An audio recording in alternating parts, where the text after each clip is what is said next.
আজকে আমরা আসছি বরগুনা লঞ্চ ঘাটে।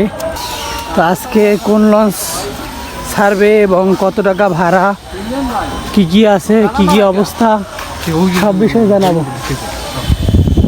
তো এই সামনে আছে আমাদের ফাহিম ভাই, আসুন আপনাদের দেখাই। তো লঞ্চে যদি যান আপনার কোনো তাড়াহুড়া বা কিছু রিল্যাক্সে একটা ট্যুর দিতে পারবেন। মানে সকালবেলা উঠবেন, থাকবেন, খাবেন, ঘুমাবেন, এখানে থাকা খাওয়া সব কিছুরই সুবিধা আছে। আবার সকালে গিয়া ঢাকায় নামবেন। লঞ্চে ভ্রমণ করার সুবিধাগুলো দেখেন। এই যে এই কেবিন রুম আছে, হয়তো সিঙ্গেল অথবা ডাবল।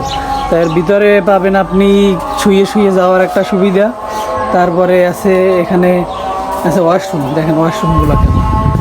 এই যে ওয়াশরুম একেবারে, তারপরে একটা মিরর, বেসিং।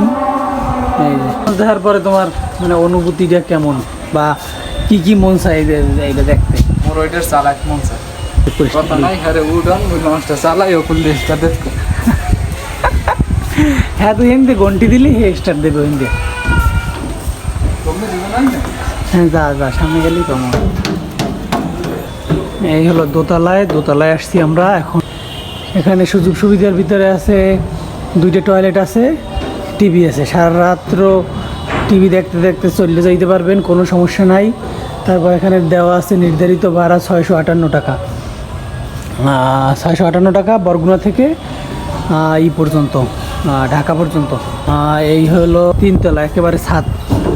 আমরা এখন যাচ্ছি ছাদের। সব থেকে বড় সুবিধা হইলো একেবারে খোলা স্পেস। এখানে ভিউটা খুব ভালো পাবেন। এইখানে আছে নামাজের স্থান, যেটা দড়ি দিয়ে মার্ক করা আছে। এই জায়গাটুকের ভিতরে প্রবেশ আসলে নিষেধ, এই যে এইটুক। আর এপাশে আছে উজু করার জন্য সুন্দর জায়গা। তারপরে এখানে আছে একটা টয়লেট। এই হলো নিচের ডেক। শেষ পর্যন্ত দেখার জন্য ধন্যবাদ। দেখা হবে অন্য কোনো ভিডিওতে। আল্লাহ হাফেজ।